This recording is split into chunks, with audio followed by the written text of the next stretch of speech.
Assalamualaikum warahmatullahi wabarakatuh. Hai, kembali lagi dengan saya Wawat dari kelas KAP2. Kali ini saya akan sedikit menjelaskan tentang alat-alat kantor dan kearsipan. Cekidot. Untuk peralatan kantor, yang pertama adalah meja dan kursi kantor. Yang kedua ada komputer. Selanjutnya ada printer dan scanner, mesin fotokopi, penghancur kertas atau paper shredder. Terus ada lagi telepon dan mesin fax, alat absensi, kalkulator, proyektor, lemari kabinet,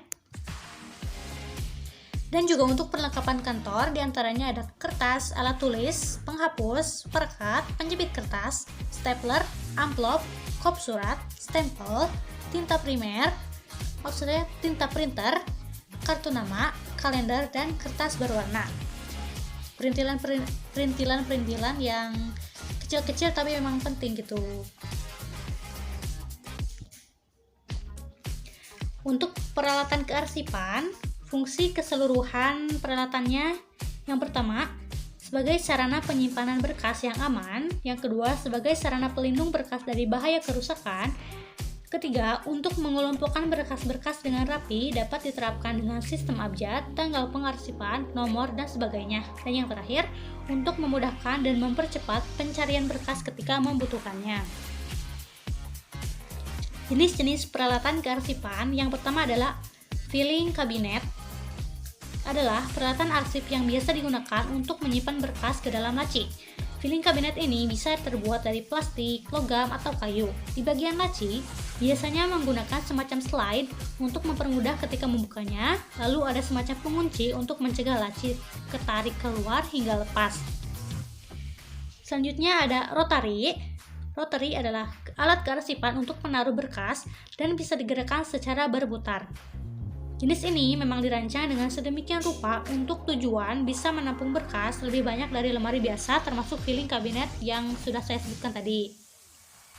Yang ketiga ada lemari arsip yang fungsinya sama seperti filing kabinet tadi, namun bentuknya lebih mirip ke lemari pakaian. Dan penyimpanannya pun tidak dilakukan seperti filing kabinet. Penyimpanan pada lemari arsip biasanya dengan cara memasukkan berkas ke dalam order lalu diletakkan secara berdiri menyamping. Selanjutnya ada map arsip atau map folder. Digunakan untuk menyimpan surat-surat atau dokumen-dokumen lain yang tidak terlalu banyak. Dapat berkisar dari 1 hingga 50 lemari. Selanjutnya ada rak arsip. Adalah alat pengarsipan dengan menyusun berkas secara lateral atau menyamping. Berkas-berkas ini bisa dikelompokkan dulu lalu dimasukkan ke order atau kotak arsip sesuai pengelompokan. Selanjutnya ada order. Bentuknya seperti map folder, yakni untuk menyimpan berbagai surat dan dokumen. Namun kapasitasnya lebih besar dan di dalamnya terdapat ring binder untuk menjepit berkas-berkas. Selanjutnya ada stapler. Adalah alat untuk menyatukan beberapa lembaran kertas dengan mengikatnya dengan isi staples. Mungkin kita sudah sering mengenal yang satu ini.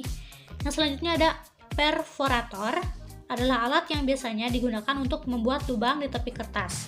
Namun dapat pula digunakan untuk melubangi arsip. Alat ini penting dalam peralatan pengarsipan karena dibutuhkan ketika ingin memasukkan berkas ke dalam order. Jadi sebelum bisa dimasukkan ke dalam order tadi, si kertas arsipnya harus dibolongi dulu pakai perforator ini. Selanjutnya ada label. Digunakan untuk memberi judul pada pengelompokan kertas lalu dapat ditempelkan pada bagian folder. Next ada alat sortir. Biasanya digunakan untuk memisahkan surat-surat untuk disimpan ke folder masing-masing. Kalau di industri percetakan, alat ini sering digunakan untuk menyusun atau faktur yang memiliki beberapa rangkap. Next ada guide. Lembaran kertas yang digunakan untuk sekat atau pemisah bagian-bagian dokumen. Guide bisa dibuat dengan berbagai ukuran sesuai dengan ukuran berkas. Kertas yang digunakan untuk guide biasanya kertas yang tebal atau karton. Selanjutnya ada numerator. dibutuhkan untuk membubuhkan nomor pada lembaran dokumen tanpa harus mencetaknya dengan mesin printer.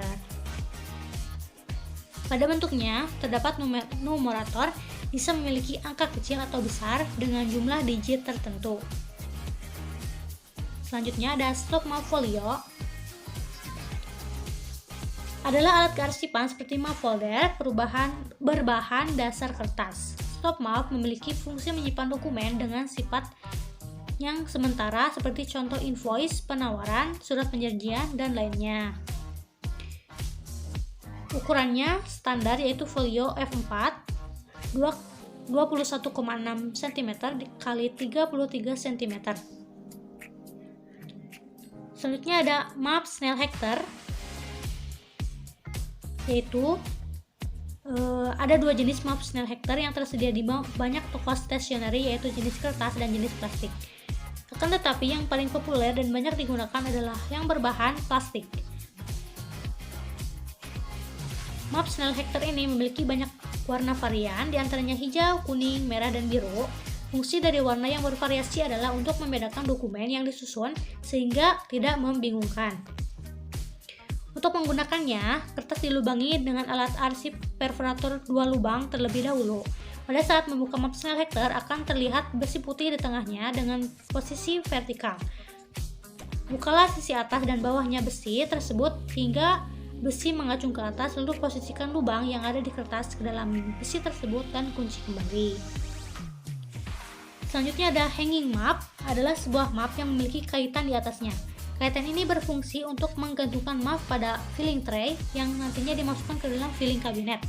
Map ini cukup populer digunakan untuk membantu perusahaan menyimpan dokumennya. Sekian yang dapat saya sampaikan. Terima kasih. Wassalamualaikum warahmatullahi wabarakatuh.